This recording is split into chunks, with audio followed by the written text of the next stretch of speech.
আজকে আমি fish cutlet করে দেখাচ্ছি। মাছগুলো ভেজে নিচ্ছি, কাটা ছাড়িয়ে নিচ্ছি। মাছ ছাড়ানো হয়ে গেছে, মাছটা নিয়ে নিলাম।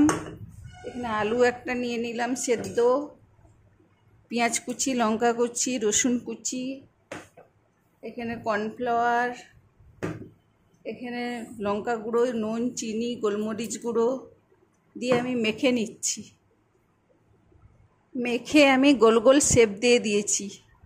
আমি একটা ডিম ফাটিয়ে ডিমের গলায় আমি চুবিয়ে নিচ্ছি। ডিমে আমি গোলমরিচ নুন দিয়ে দিয়েছি। ডিমে চুবিয়ে আমি বিস্কুটের গুঁড়োতে চুবিয়ে নিচ্ছি। এরকম করে আমি সবগুলো করে নিচ্ছি। তেল গরম হয়ে গেছে, ফিশ কাটলেটগুলো আমি ছেড়ে দিচ্ছি। আমি এরকম করে ভেজে নিচ্ছি, উল্টিয়ে পাল্টিয়ে ভেজে। আমার রেডি ফিশ কাটলেট।